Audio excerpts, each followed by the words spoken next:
This is the Frank and Friends Show. Hi there, I'm Frank Murphy. Hi, I'm Becca James, the girl with two first names. Welcome back, Becca. Thank you for having me back. I am delighted to have you back because you've got two first names. That means we have to do twice as many shows. Is that how that works? Not really. I thought I needed something. I just was pulling that out of thin air. It's fine.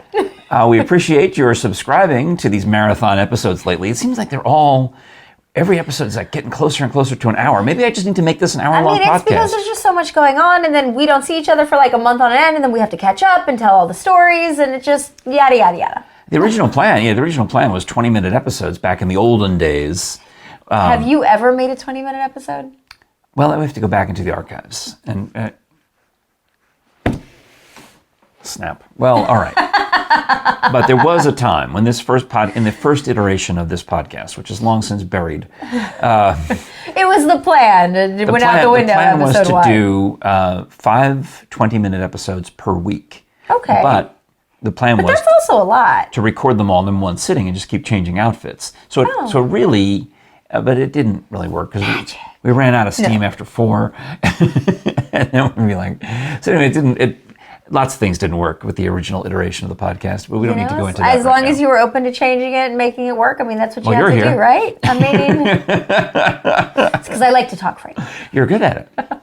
And if you like to listen, please do subscribe, tell your friends about it. And if you wish to proudly display the Frank and Friends Show merchandise, you can get the delightful canvas, the delightful mug.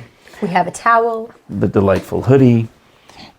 There's many more things than this. It's just these are the ones that I happen to have. So we keep showing the same things over and over again. We're going to have to get some new stuff. The delightful towel, which says, if you like fries or friends. I was like, what?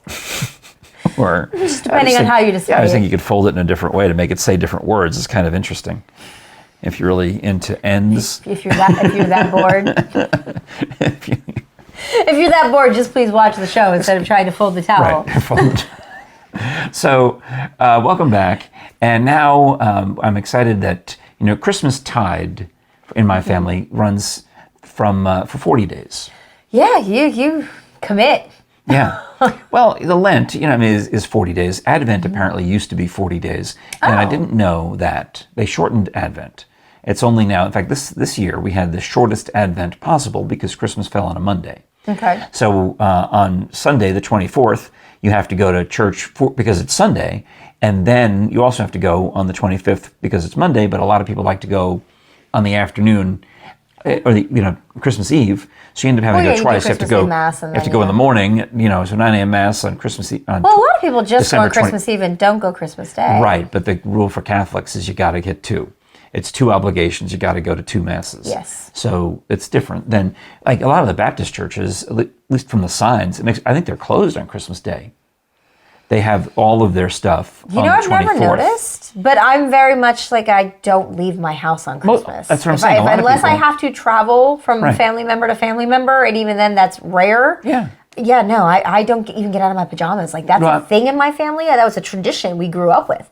That we do the big Feast of the Seven Fishes Christmas Eve party. Ooh, fishes. Yeah, so it's an Italian Catholic thing. Uh-huh. And so we had that big Christmas Eve party or whatever, and then back in the day, I'm going to age myself with this, a few days before, we would rent a couple movies from Blockbuster, we would stay in our pajamas, we would watch the movies all day, we'd eat leftovers, we'd, open our presents, we'd,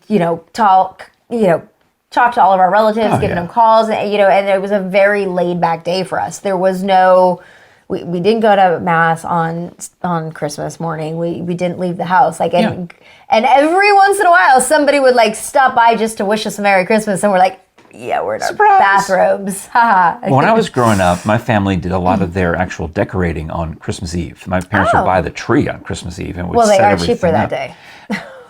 But pro tip. I think that was more common in the olden days. You see that in old movies and things like that. And then we would have to, at some point on Christmas morning, stop playing with our toys and get dressed and go to church. And it's always like, ugh. So my wife and I decided when we had kids that we wouldn't even let them open the presents until after we went to church on Christmas morning. Oh. Because that way... What about the stocking? I think maybe they were allowed to look at that. But we got to the point where it didn't matter. We just would go to church early enough and get it in, and then come home and do all of that. Make breakfast, have the stockings, have the presents. And it turned into a nicer, in the long run, I found it more pleasant. The flow worked better. Because there was no interruption. We start with the most important thing. You go to church, and then you come home, and it's family time for the whole day, and it was lovely. Yeah. And sometimes, when we lived in California, we had no family other than the four of us, so we would often get invited to a dinner at some other family's home.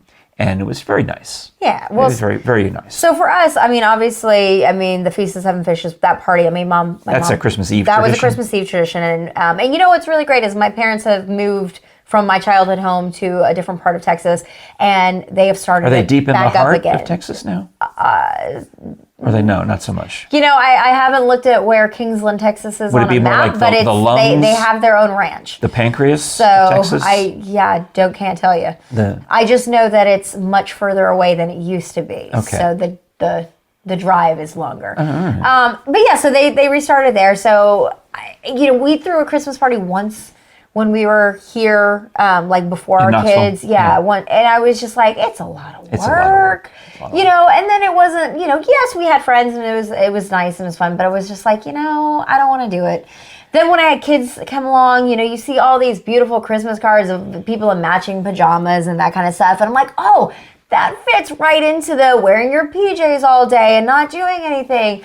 But I don't know if you've seen the price tag on family pajamas. I bought some for the grandkids. So year one, I'm like, okay, great. Well, we'll do the thing. So we did it. We had the matching pajamas, super cute. They had little candy canes on them, super cute.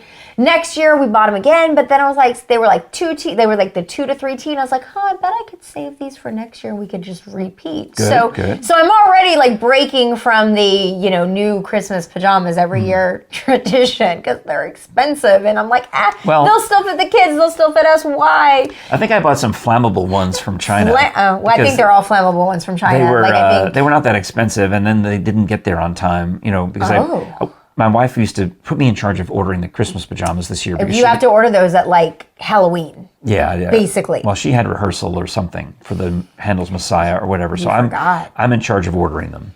And the goal is our goal is to get them there on St. Nicholas Day, which is December 6th. Okay. So that's another tradition where you put candy in your shoes and things like that. It's where the old, it's a lot of the Santa Claus stuff comes from St. Nicholas because he, to help these women who needed money for a dowry, he dropped money down the chimney. Okay, but he used to basically anonymously provide gifts, for gifts money for families. So that's kind of a tradition where you put money or candy in your shoes because that's what the legend was, that when he dropped this money down the chimney, it landed in their stockings, which were hanging by the fireplace to dry. Okay. And, however it played out, they associated it with that. Yeah, and that's so now you set out your shoes on December 5th and the morning of December 6th. And get a little bit of candy or some other treat in there, a little bit of, money or whatever. Well, so we try to send them the pajamas every year in time for that. Yeah. So I order them a week ahead, and I'm going through Amazon, and of course, most of the choices I can't pick that one because they've only got 3 of the 5 sizes that I need, or 4 of the 5 sizes that I need, which is the most frustrating. So finally I found one where I could get all 5 sizes. But it wasn't Prime Day shipping, so it was a problem. I thought it was, but then I keep getting these emails saying... You have to really pay attention to that. And there's a little button you can toggle now that you actually have to turn on to only see stuff that is Prime. Yeah, so I may have messed up, but I got the pajamas, and instead of getting there on December 6th, I think they showed up on maybe the 8th. Okay, but at least it was still in the season. Well, they had sent me an email saying they're not going to get there till December 13th. So anyway, got the photo. Everyone's happy. They're all, and in fact, in the picture, it's a live iPhone live photo. Okay. So when she sends it to me, Megan, my daughter, sends it to me. It looks like it's a still photo of everybody. But I pressed down on it to save it, and all of a sudden it turns into a live picture. I love that about live. And you hear Artie saying, "Hey, everybody, let's make it look like this is photoshopped." He's trying to get I don't know what he was going for. He was trying to get the perfect holiday photo, which is impossible with small children. He was telling his younger siblings to pretend it's photoshopped, and I don't think any of them know what he meant. Especially little Gracie, who's just walking away from the group toward mommy the whole time. Oh, such a sweetheart. Yeah, so it is. It's really become like a thing, and it's a pain in the butt. Yeah. So last year, I went through the process of doing the pajamas and stuff, and we were traveling last year. So my kids were we were all staying in one room in my parents' house. my parents were having this Feast of the Seven Fishes party, so my kids who Is normally the go to... good? Well, yeah, it's different. It's seafood in general. It's 7 different fishes. So yeah, there was like cod, shrimp, calamari. Oh. There's an haddock maybe. Okay. Mackerel. There's usually anchovies and like the antipasta, but no meat because. So that's good. Okay, that sounds and like. And then there's a few other. My mom makes sure to hit 7 every year. I think I would enjoy that. I didn't realize. So I mean, it's a what? And then there's a lot of pasta, like eggplant, parmesan, lasagna. It's like, to me, Christmas. You can't have Christmas without Italian food. I tried it one year. Literally on Christmas Day was making a lasagna because I was like, I have to have something Italian. Is great because most families, many families, mine included, we often basically do a repeat of Thanksgiving with the turkey and the stuffing and the mashed potatoes. Oh yeah, ours is completely, because my husband's family is like that. So it's always, when we are in Texas, it's kind of nice because it's like in my family it's the Italian food, and their family it's the traditional, so we get a little bit of both and no overlapping, which is nice. That's good. But all this to say, so we were in a new place. My kids who normally go to bed at 7:30, we're very much controlling what they're eating and drinking, especially close to bedtime, are maybe going to sleep at 9 or 10 o'clock at night. I really can't remember because even once they got put to bed, they certainly didn't go to sleep. And we had put them to bed in their nice Christmas pajamas. One peed the bed that night, so that was super fun. So the next morning we couldn't get our photo anyway because those are now soiled pajamas. Had to get into the wash. All this to say that, so this year I've just said whatever we can. If we fit into last year's, great. If not, and I'm done. I'm tapping out the Christmas pajamas. It's too much, and I don't want to do it anymore. So this is your failed Christmas tradition? So this is my failed Christmas tradition. I'm like, the Italian food, that I can keep going. But the pajamas is like, I tried, but no. Oh, wow. Well, for Jerry and me, the past couple of Christmases, it's just been the two of us. Oh, so y'all don't travel on actual Christmas? Well, no, because she's singing. Oh, that's right. And I signed up to be... One of these days, and maybe this is me not showing up for Frank on any of his things. Has she sung on the podcast before? Actually sang on the podcast? No, because I know she's been on the podcast. Yeah. You should have her sing something? Yeah, she's got such an amazing voice. You could just go to the church and hear her. But people who aren't in Knoxville would be able to enjoy the beautiful music she makes with her mouth. Yeah. She's good. I watched Pitch Perfect recently. Don't mind me. That's funny. Well, it's about the a cappella groups because even that ages me. So she had, and I think we've gone over this before, but she had, they had their fall concert with the Choral Society. Then they rolled right into rehearsals for Handel's Messiah, which was Thanksgiving weekend. Then they rolled right into, in fact, they had some overlap of rehearsals with that and the Clayton Holiday concert, which was with the Knoxville Symphony Orchestra. That was a good show. So if there was overlaps, does that mean she had to miss one or the other, or have to go straight from one to the other? It's the same choir, so they would do half of the rehearsal was for Handel's Messiah, and then half of the rehearsal was for the Clayton Holiday concert. But then as they get closer to the Messiah concert, they go full on with that. And the maestro shows up for rehearsals, Emergen, and then they have to go have rehearsals in the venue with the orchestra, the blah, blah, blah. Then they repeat all of that with the Clayton Holiday concert. Oh, my goodness. So they have, maestro shows up at the Baptist church where they rehearse. Then the next night, it's first night with the symphony downtown. Then they get a night off when they all have church choir practice. I'm surprised that you don't have a command center in your house that has this big calendar with all of these events that the two of y'all are doing constantly and separately. And we use the Google Calendar for that. I mean, if I were to pull up the Google Calendar, you would see what I'm talking about. But it's just so many moving parts that I'm just we have kids have swim lessons. Okay, that's it. That's all. Oh, well. I did start putting my Zumba class on my calendar only because, my husband kept trying to book hair appointments on Wednesday evenings, and I can't make it on time if he doesn't pick up the kids. So I'm I literally just needed it as a placeholder. I'm please don't book hair appointments on a Wednesday. I don't need to show you all the details, but I mean, it's here a you lot. see. Every single day. Every day. So she's got rehearsal, dress rehearsal, performance. That's a lot. Yeah. So she's got a lot going on there. Then once that is over on December 17th, then Christmas is the next week, and she's singing at multiple services on December 24th. In fact, I signed up to read at the midnight mass. So that's what we used to do. Sorry, I'm I can't remember the last time I saw midnight. Yeah. Well, we used to do the morning mass when I told you with the family. With the kids. And then we shifted over the years. When we moved to Knoxville, we kind of shifted into taking them to the afternoon evening mass on Christmas Eve. And then it got progressively later because Jerry would sing we went to this church that didn't have midnight mass, but they would kind of have that ceremony. Like a later night. But at 9 p.m. Okay. And then they moved it to 10:30, and they kept creeping back. And then, so now the way it works out is she'll be singing at one Catholic church, at the 10:30 mass, and I'll be over at the other Catholic church doing the reading at the midnight mass. Oh my goodness. So we'll see each other eventually, is what I'm getting to. At some point, our paths will cross. Christmas morning, you'll both be under the tree. But it'll just be the two of us. Exhausted from all that you have done this season. I know. It's gonna feel like it's gonna feel like a day off, is what it's gonna feel like. As it should. Yeah. Because we'll have, gone to all of the masses that we need to go to. We'll have checked all the religious boxes. She'll have sung. I'll have read. It'll all be very nice, and we can just sleep in, I guess, on Christmas morning. Yeah. And then you're good. Do you have any other Christmas traditions?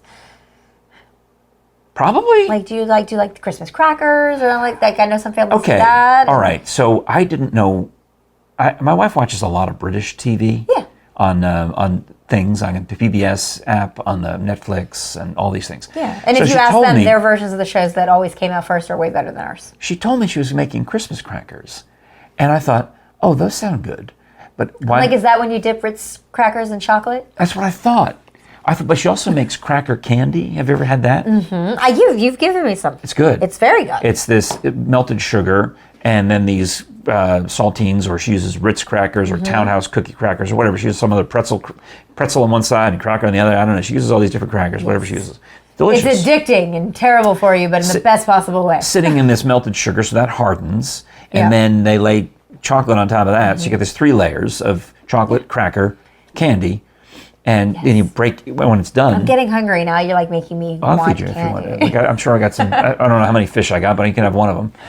It's like, I just want some of this Christmas cracker you're talking about. You take the tray, and somebody gave me a hard time on this. You take the tray and you drop it on the floor. We talked about this before because it makes the noise. And you didn't want the floor candy. Yeah. I said, well, then don't eat it. It was last year on the show. But I did try it. Well, because the candy didn't touch the floor. Just the outside of the pan touched the floor so that you could get the quick breaking of the cracker candy. Yeah. So I thought she was talking about when she's going to make Christmas crackers. Like, what are you talking about? Why can't we just have more cookies or more candy? Why do we need crackers? To me, are savory, like for putting cheese on. And like my mother was come in say, Lunchables. Would you like some cheese and crackers, Frank? I'm like, no, Mom, I would rather just have whatever we can have, other foods. But I'd rather pasta. But then she's taken a toilet paper roll, it was a paper towel roll. Yeah. Oh, and she was cutting it out to make the smaller rolls? Yeah, she cut it into 3 or 4 pieces, or 3 pieces, I I'm guess. intrigued that she actually makes her own. I don't even know what you can buy them. I didn't even understand what was going on at this point. Oh. And she says, I'm making Christmas crackers.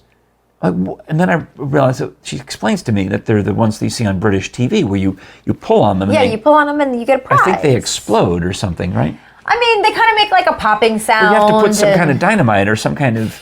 No, Frank, it's not dynamite. Firecracker in there. Something has to happen. How do you make them pop? It's just the sound of... I mean, I've only ever experienced it with like store-bought ones. Yeah. So it's kind of like this foilish like material, and then just when you pull it, it makes a pop, or it's got a little bit of like, those like confetti things that you can pull the string and it pops? Yeah. Maybe it's something kind of like that sound to it, but it's...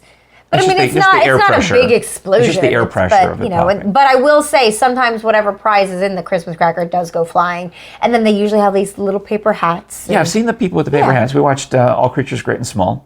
Okay. They had them. Well, now I understand what she's talking about. Well, it turns out that one of the teachers at school decided to make Christmas crackers.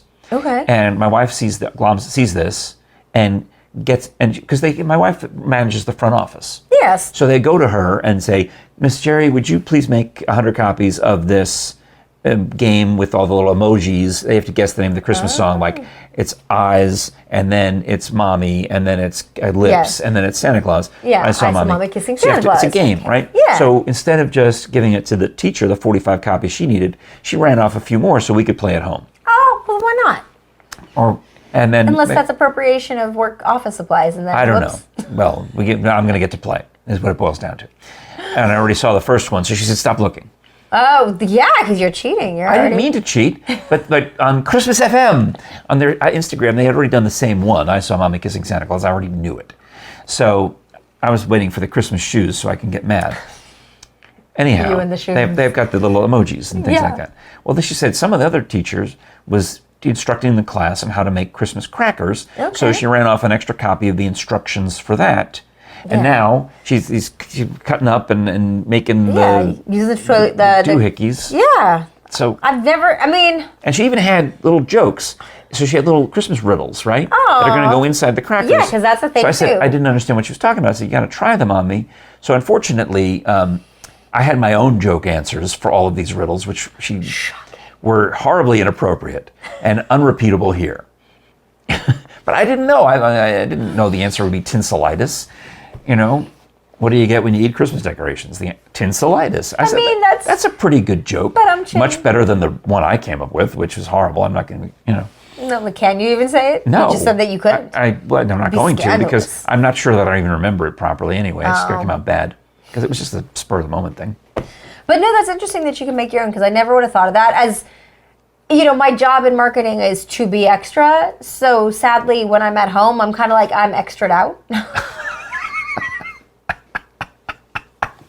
I'm gonna have to try that on my wife because she is definitely extra at work. I'm like, why are you bringing this home? When I get home, I'm just like, I like to do the more traditional things that we do, but I'm just kind of like, no, let's go out and take part of somebody else's event. I don't want to put them on at home. Okay. Like I've gotten to that stage of my life where I'm reasonable. Like, we'll let somebody else do the work. We're not going to. So. Well, if you want someone else to do the work when it comes to Christmas shopping, how about bonezones.com? Don't forget the S, because you can find all of these fabulous autographed items for the morbid, potential forensic morbid-minded anthropologist in your life. True crime fan. Well, there's some true crime podcast followed me on Instagram, followed Frank and Friends show on Instagram, and it turns out that she'd had an interview, or I guess not an interview, she spoke about how she trained at the Body Farm, and she mentioned Dr. Bass. And it was interesting. Nice. So here's the Body Farm long sleeve t-shirt. I've got the short sleeve t-shirt. They've got all these great orange t-shirts that you can wear on New Year's Eve, go Vols. You've got books. You've got the paperweights. There's multiple. And a lot of the books are autographed.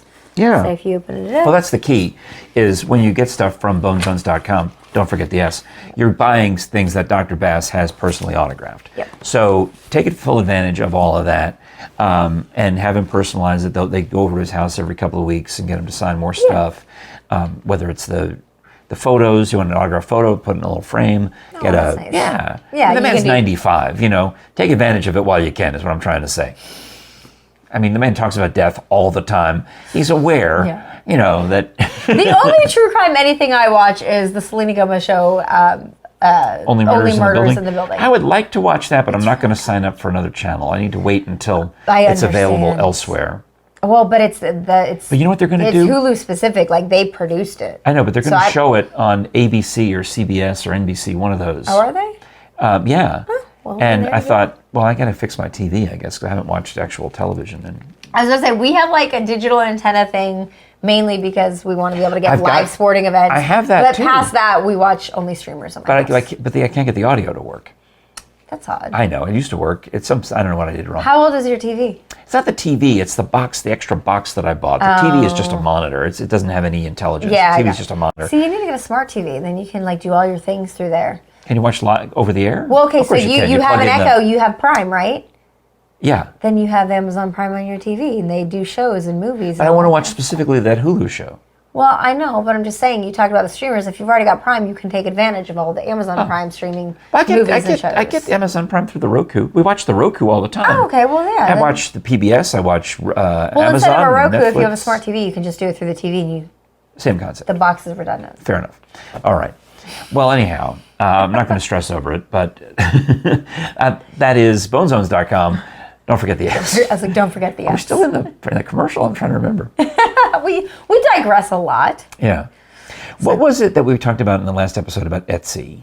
Oh, so my son... Oh, one of the bumblebee. So back up. So we went to the Hot Air Balloon Festival in Townsend, and there was a crochet artist there, and my kids got these 2 little crochet bumblebees. One of my sons promptly lost it like a month later. So you went on Etsy. So I went on Etsy, and I was trying to track down whoever it was that was. Was it a real person? Was it an individual? It was, and I remember her saying she had like an Etsy shop. I tried to email the festival and say, hey, can you send me a vendor's list? And they sent me like one name of a vendor that maybe also had an Etsy shop. They were woodworking, so completely different type of artists. They have cool stuff. I can't remember the name, but it was like not at all what I was looking for.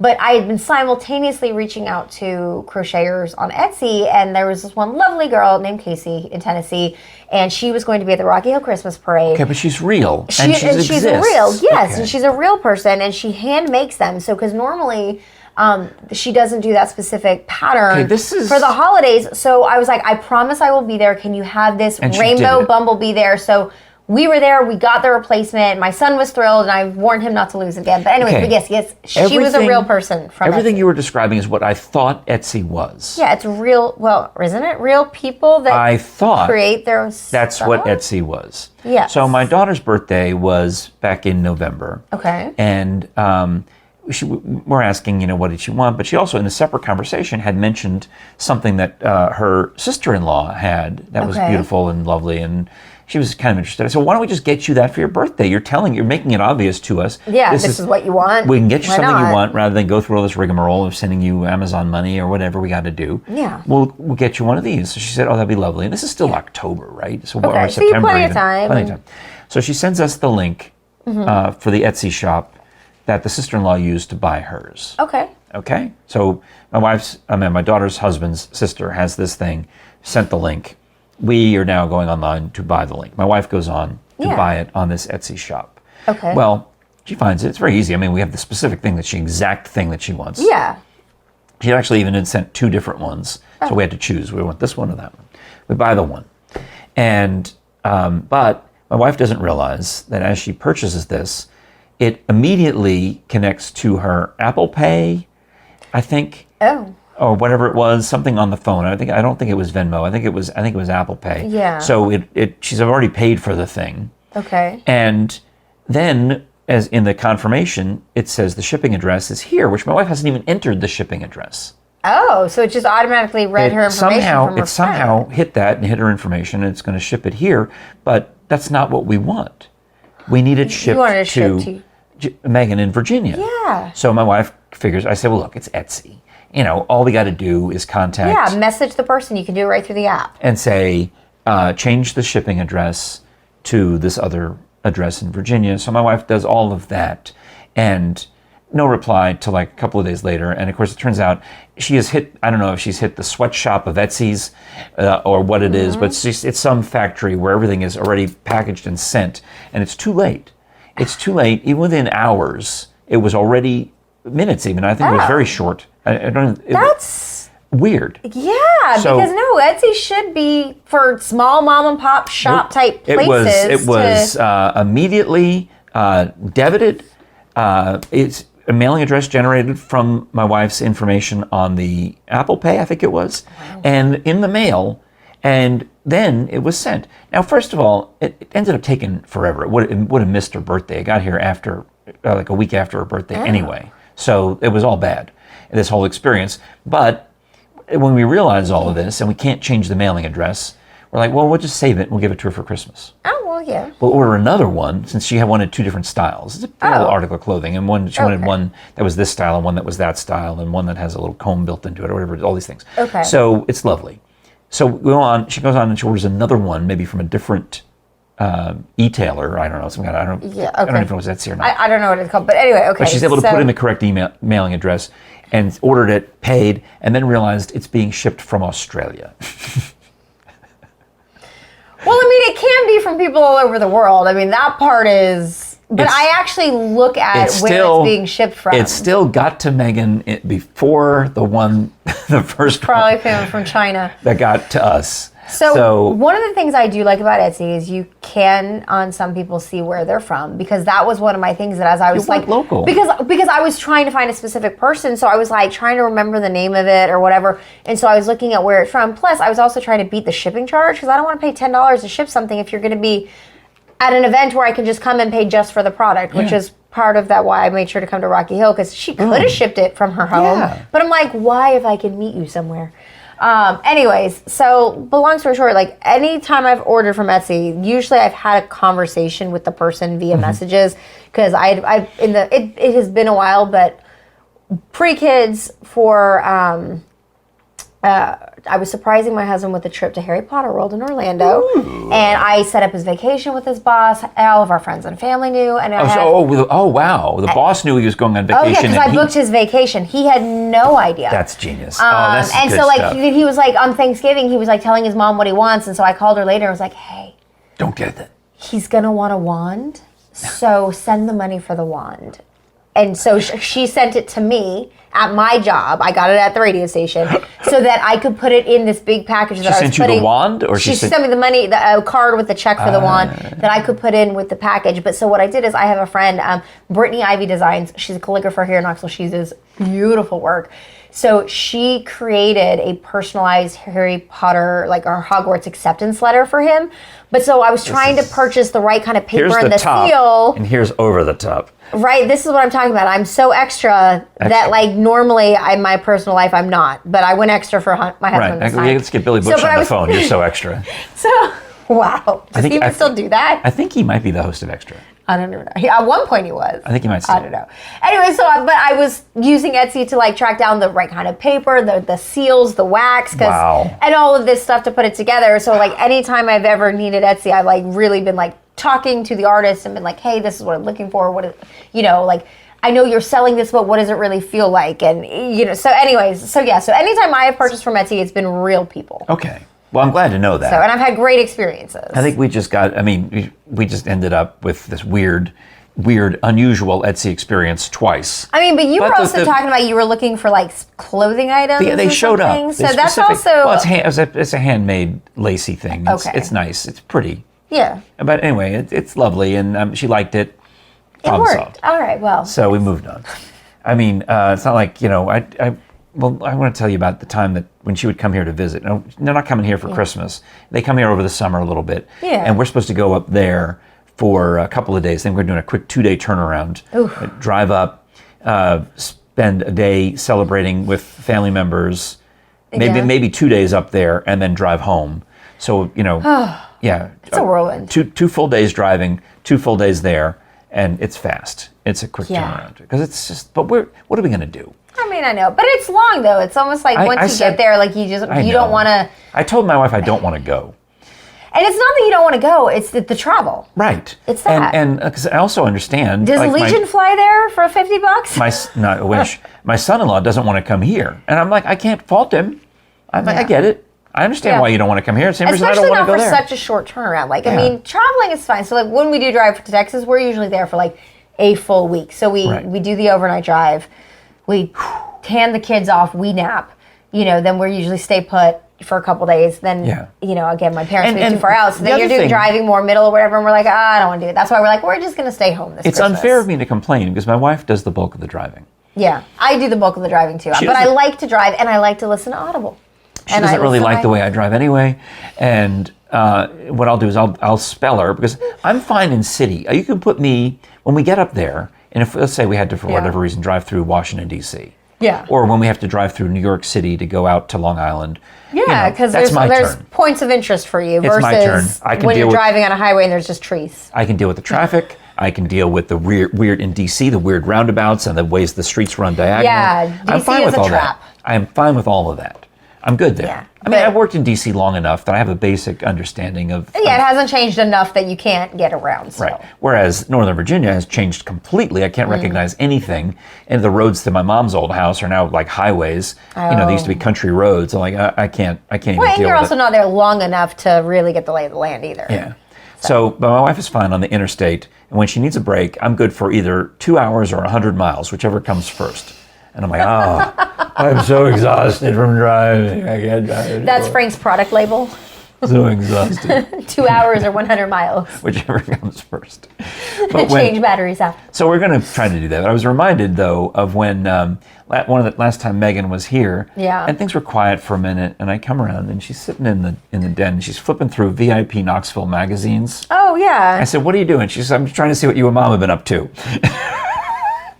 Because obviously you're in them a lot. The ones that I saved are the ones that I'm in, and she's just amused. That makes sense. Because to her, it's a game. Here's all these different issues of VIP Knoxville. She's flipping through.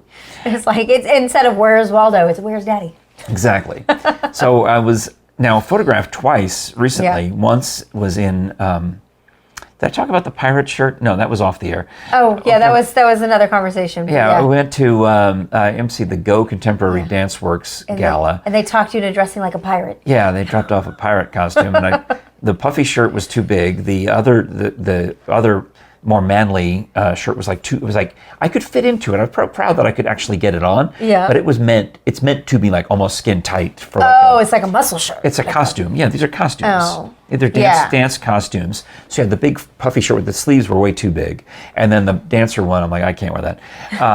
But I fit into the coat okay. Yeah. And the costume pants didn't have pockets, and they kept falling down. Look, if pants don't have pockckets, just and this keep is moving. all like mostly high school girls are dancers in this thing. I'm not going to have my pants fall, and I'm not going to risk anything like that. No. I'm going to make sure that I am, hoisted Buckled in. in. I'm cinched, tightly cinched.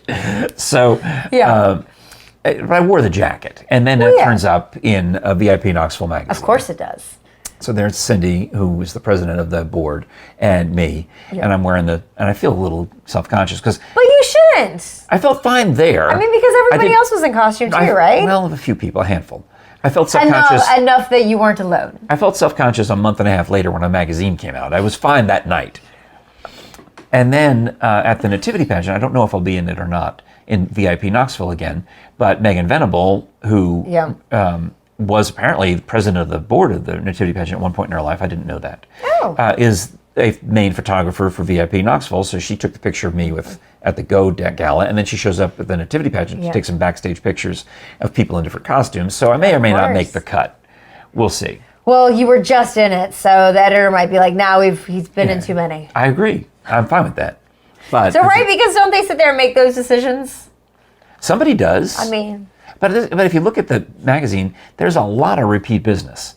Because there's people who go to the fancy parties. They're the movers and shakers. Yeah, I mean... I'm not a mover and shaker. Right, I don't turn up at the fanciest of fancies, I don't anymore. I used to love dressing up and doing all of that stuff, like the Hollywood's Night Out party for the Oscars, and I love doing stuff like that, but I found I'm more of a homebody now than I used to be because I have children and I'm exhausted. Which is why you have ball gowns when we MC the beauty pageant, the Carnes Fairest to the Fair. I know, and I think I might even get a new one for next year. Ooh. Just because. But I don't.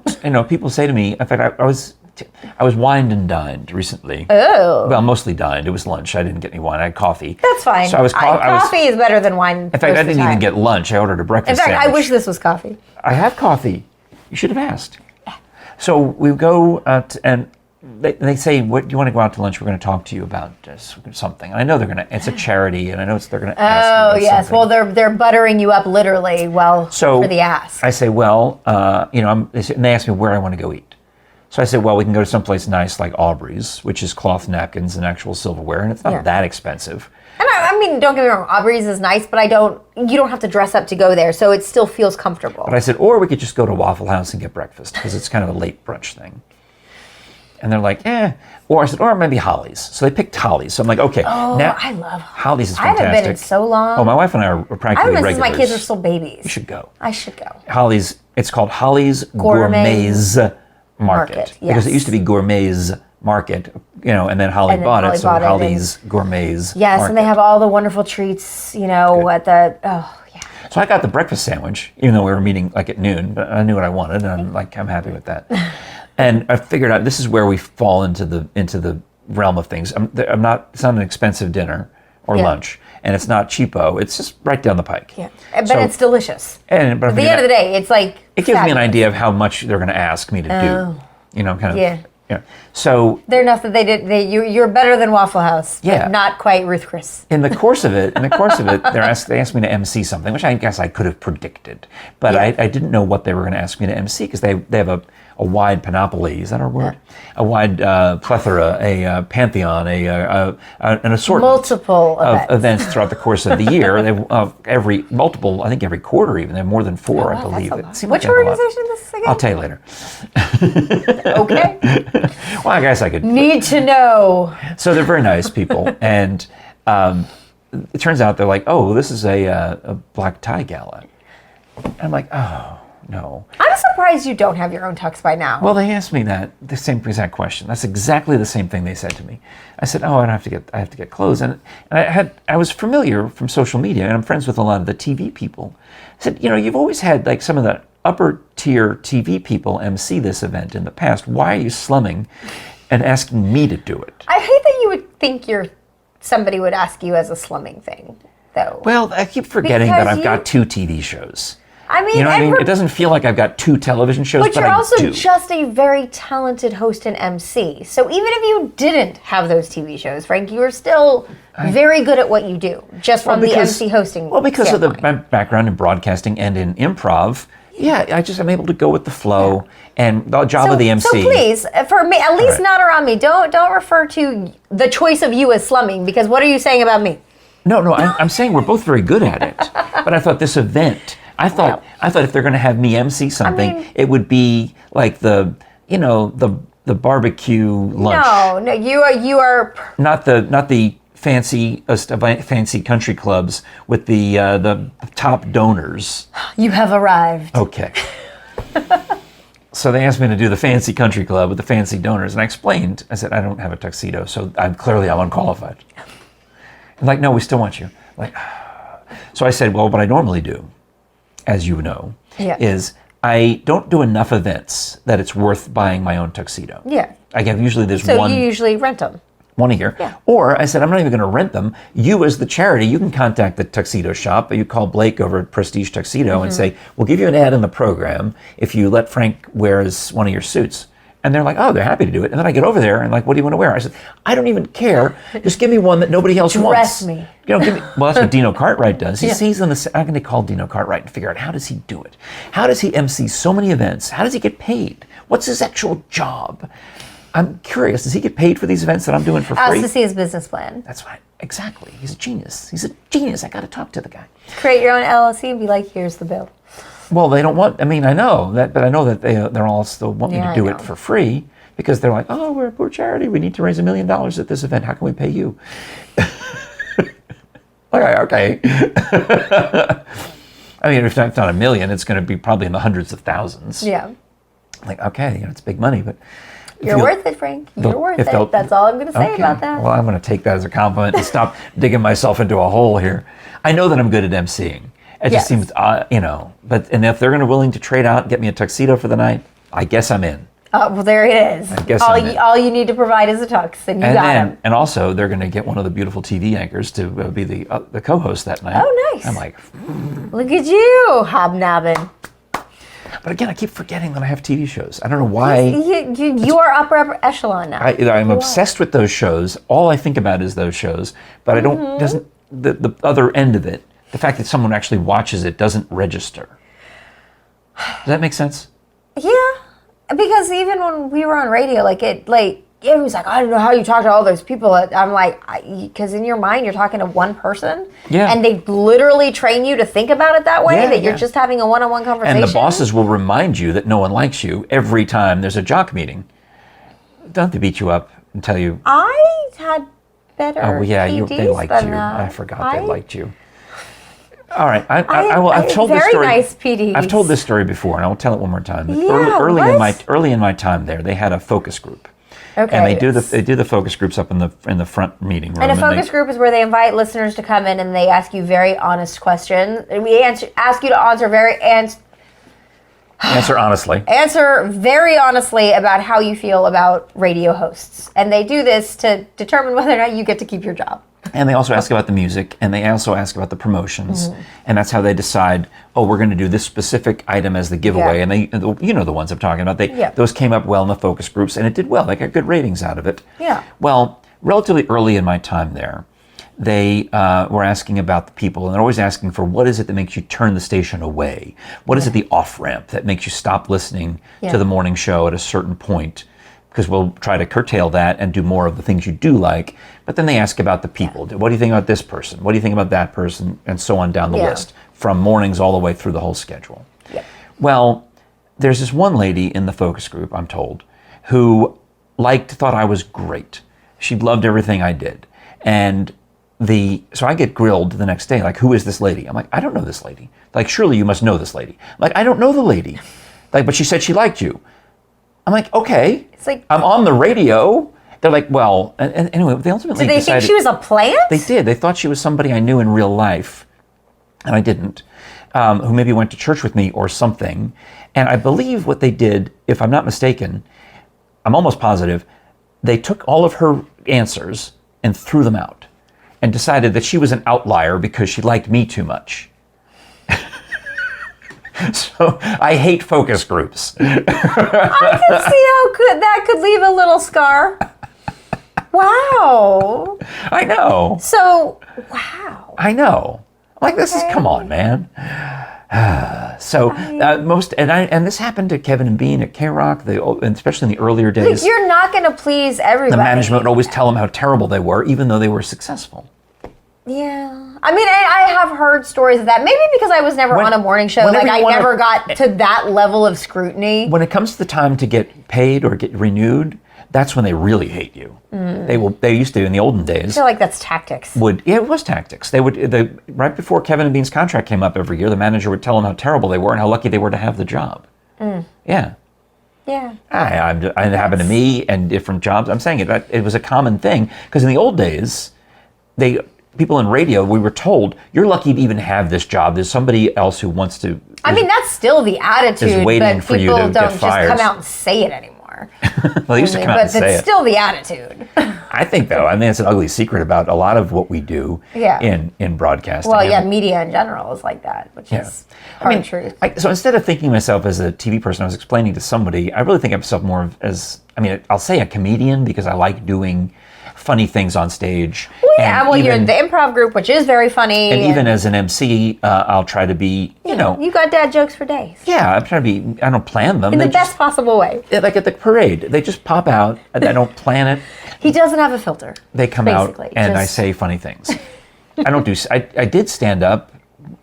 Did you ever know me when I did? I saw you. It was some competition. And I won. Yeah. But I I show up for things sometimes. Back before you had kids. It's BK before kids. Mm-hmm. Yes, well, I did the things and I showed up. So I enjoy references to comedy. Like my wife will hear me when I'm voice tracking radio for Fun 105.9. I will redo the track. Thank you. See, I think of myself as a radio guy more than that's what I still think of myself as a lowly radio guy. I'm not even in radio, and I still think of myself as a radio person, which is not accurate anymore. As opposed to like the TV anchors who get dressed up and have fancy clothes and own their own tuxedos and go MC these fancy country club benefits, I think of myself not as a TV person, but as a radio person. And that's a self-esteem issue. Yeah. I'm just a lowly radio person. But when she'll hear me when I'm recording voice tracks and I don't like the way it sounds, and I will do it 3, 4, 5 times until, and it's not that I'm messing up the radio aspect of it, it's the comedy aspect of it. I am tweaking the joke it's the timing and the wording. So my wife will make fun of me. She says it's like open mic night in the kitchen because I am doing the same joke multiple times until I get it the way I like it. Until the pan finally laughs. Right. So that's what I'm going for. Well, over Thanksgiving weekend, Frank Jr. is here. Yeah. And my wife bought some new storage containers, some new Pyrex storage containers to put the leftover mashed potatoes and the leftover stuffing. I just use leftover Chinese containers, but sure. That's smart. In those. So at some point we have this conversation about, I guess I could just reheat these in the glass, and I made some dumb joke about, well, if you can't, you need to scrape the word Pyrex off the bottom. Because growing up to me, Pyrex meant the glass that can go in the oven. That was a brand, Pyrex, fire. It was a brand of bowls my mother had. We had certain bowls that were Pyrex bowls. Can't it go in the oven? Oh, no, they can. Okay. Pyrex, that was their old selling point. When I was a kid, my mother had certain bowls that were Pyrex bowls that you'd put things in to reheat. Yeah, because I have actual Pyrex and I put it in the oven. That's the point of it. Oh, okay. Just the way you were leading that, I was going, can you not put Pyrex in the oven? But my wife was just asking, and she says, what do you think about these new ones? And I made this dumb joke about their Pyrex. Of course, they can go in the oven. Well, like an hour or two later, my son is in the room, and it sounds like we're back down this same path. He and I are having a similar conversation, and I say the same stupid thing about scraping the Pyrex off. And I hear my wife yelling at me, "You're a hack. You're a hack for reusing the same She joke." was heckling you in your own home. I loved it so much. She was calling me a hack for reusing the same joke on my son that I had used on her a couple hours earlier. I said, my excuse? I said, "It's Saturday. I'm doing a best of show."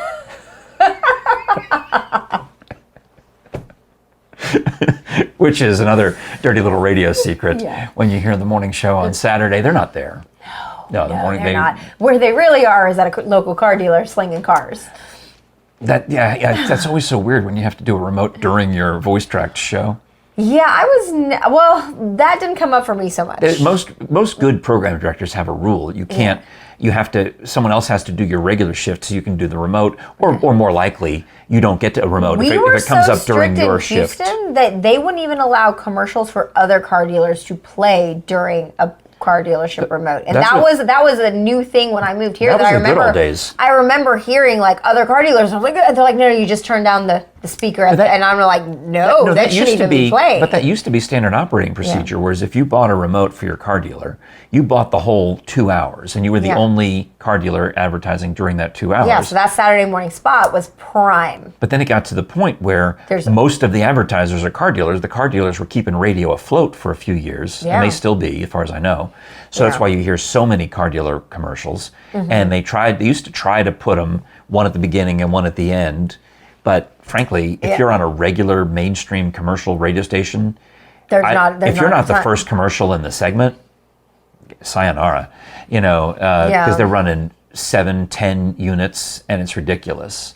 So by the time your commercial plays, who's listening after 6 solid minutes of commercials, much less 7 or 8 or 9? I'm kind of one of those people that'll just stay. If I'm on a station I like, it's a morning show I like, or the music I like, I'll stay. That's unusual. I mean, I'll stay if I know. Like, there are some commercials that'll be like, "Oh God, I can't stand this commercial," and the commercial will get me to turn. We had research on that. Focus group said they wouldn't listen to the station anymore because of this one guy's car commercials. And I know exactly what you're talking about. And they asked him to redo them a little softer for the older folks on my station, and he just pulled his commercials. He said, "Nope." Wow. Which is fine. That's their prerogative. It's his prerogative. Okay. Yeah. But no, so I used to do a thing, it was called stacking your spots. So you would listen to all the commercials in your hour and determine, so the ones with a fun jingle or a popular song hook in it, those you'd stack them first because it would generally keep people in. So these are all the little tricks we learned in broadcasting. But people don't do that anymore. When I started, commercials were on tape cartridges and they were coded. Oh. Every commercial had the code on it, so whether it was a 1 or a 3 or a 5 or whatever, and you would stack them in that order because the Coca-Cola jingles, the full thing. Oh, so a 1 is this is a really good ad, play it first. 1 means it goes first, yeah. Okay. And then the ones that were just the guy for Marlowe Furniture going, "You better believe it's big, our biggest sale of the year." That's a reference for Bean because he used to love the Marlowe Furniture commercials. Okay. He named his cat Marlowe. I've never even heard of it. It's a local, now out of business furniture chain in D.C. He loved it so much he named his cat after it. Okay. But they would go down at the bottom because it was a dry voice, just guy yelling at you for 60 seconds about furniture. Yeah, that's... Yeah, so that's how we used to organize it, but I don't know. I don't got on this long... Yeah, it's we can talk a lot about, the golden days of radio. Well, you know what you could do is you could leave some comments on YouTube and ask us these questions because I think to me it's fascinating, the behind-the-scenes aspect of it. Yeah. And if it's too behind the scenes for you, well, let me know that. Sorry. But if you may actually have a question, why does all the radio stations go to commercials at the same time? It's deliberate. They do it on purpose because they don't want you to lose you to another station while you're playing commercials and they're playing better music. So it's actually they try to beat the competitor to commercials so that they're back first. You want to start your commercials 1 minute before the competitor so that when they're punching around the dial frustrated for 7 minutes, yours is the station that's back first, so you'll come back to them. And then you keep them for 15 minutes, which counts as a rating sweep. Mm-hmm. Boom. Yeah. It's all science. A lot of strategy. Not really science, strategy. This is all planned out. They teach you all of this. They used to in the olden days of radio. You got to make sure you're in that commercial break by 17 past the hour. If you're not in by 17. You could go in early to a commercial break, but it was like... Oh, yeah. And then the next year, you got to be in by 16 past. Yeah, but I remember, you would get in trouble for going in late to commercial break. Yeah. They're like, if that song is going to push you late into that commercial break, you move it to the end to the first song coming out of the break. Yeah. That was we had very strict rules on that, and it's true. it's not like that now, but no. Back in our day. What's the button? Get off our lawn. What's the button they hit? Is it on the music scheduling software? Is it It's F3, F5? It's something like that. I actually, when I was scheduling music, I would schedule. I know, music. but you actually cared. There's now I'm saying now you've got a music director who's responsible for 3 stations. You hit the auto schedule. Yeah, basically, and then if away. you're lucky, they'll look at stuff and make sure that you don't have like the same artist back to back. But even now, I don't think they care about artist separation the way we used to. Like, we can keep going on and on about Ready. They used to try to probably avoid boring people now. they used to try to avoid playing. I mean, I don't know how you could do that with like Taylor or Dua Lipa. You have or like the some of Taylor these. Swift or the Justin Biebers. They'd have like these 4 or 5 big hits at the same time, and they'd be collaborating with somebody else. So you were lucky to get 20-minute separation between an artist. Mm-hmm. But even on an oldies station, the rule was supposed to be like once an hour. But when you get some of these guys like Elton John or the Billy Eagles, Joel or somebody that's just like you end up playing, or you get the Eagles, which has got so many variations. You end up with an Eagles song, a Don Henley song, and a Glenn Frey song all in the same hour. You're like, okay, well, I guess. And then what's interesting that is rules it's like, out the window. When you really start paying attention to music, you ever listen, going like, I feel like I hear these songs bunched together a lot, and it's because of the way that scheduling algorithm is, and somebody's not paying attention to go like, hey, this song is continuously being scheduled at this same time or at the same block. Anyways, there's a lot. Yeah. So write to Becca James, care of the Frank and Friends Show. You need your own email address. Is what you need. I'm going to set it up. Just send it to frankandfriendshow@gmail.com. I'll forward it right to her. All right. Well, that's we're at the limit. I think we're at the limit. All right. We're done. We got to go. Oh, we are. My goodness. I know. I didn't think we had no wonder my stomach is growling. What? Oh, it's lunchtime. Let's go. If you like more audio entertainment, I don't know what you call this. This was audio information. You can also get great information, not just entertainment, when you go to audibletrial.com/FrankandFriendsShow. Get your free 30-day premium membership, which includes an MP3 credit for 1 download, which you can use during the free trial, or you can bank it and add more once you start paying for Audible down the road and download something that you get to keep forever. Get podcasts, get audiobooks, But for the most part, you stream them. You don't have to download them. You can just listen to them on the stream on Audible while your membership is intact. And you'll probably want to keep it going for a while because you realize, oh, this is great. Yeah. It's like watching TV, except I'm also driving and I'm imagining, I'm listening, I'm enjoying. Or walking on the treadmill, and that's good. I know. I like it. Like I have one book, I refuse to listen to it unless I'm working out, so it's taking me forever. You know, I don't know if you'd be interested, but our neighborhood's kind of like a living treadmill. If you ever want to take a walk around with it, I need to get more exercise. I'll go with you. Yes, in spring. Not right now. It's cold. Well, anyway, so audibletrial.com/Frank and Friends Show. And imagine what Becca and I must be listening to because clearly we can't talk to each other anymore. We've talked out. Now you'd be surprised. We'll probably end up talking for another half hour before you go home. Also, our merch is available at frankandfriendshow.com/store. So buy some of that, even if it's after Christmas and you didn't, use the Christmas money you got from Grandma. There you go. To buy yourself. So it's good quality stuff. It is. And it's soft. It's really very soft. It's cozy. And it's cozy time. Cozy time. So we've got cozy and we've got non-cozy and we've got yoga mats and we've got I don't know. There's just so many weird things they've got at the merch store. I just went ahead and clicked on yes, all those things. That's at frankandfriendshow.com/store. Yep.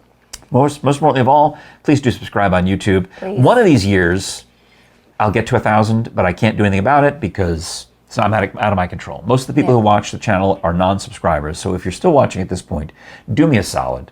Hit the subscribe. Yes, please. Because that way, some of those ads that YouTube's already inserting, I might get a penny of it. I might. I can't now. I don't qualify until I get to 1,000. So I think you're begging now. Oh, sorry. Who's still watching? I know. Bruce. Bruce is probably still watching. Hi, Bean. Bean and Bruce. All our B-named friends are still watching. This is the Frank and Friends Show. My name is Frank Murphy. I'm Becca James. And we appreciate you. We'll talk to you again next time.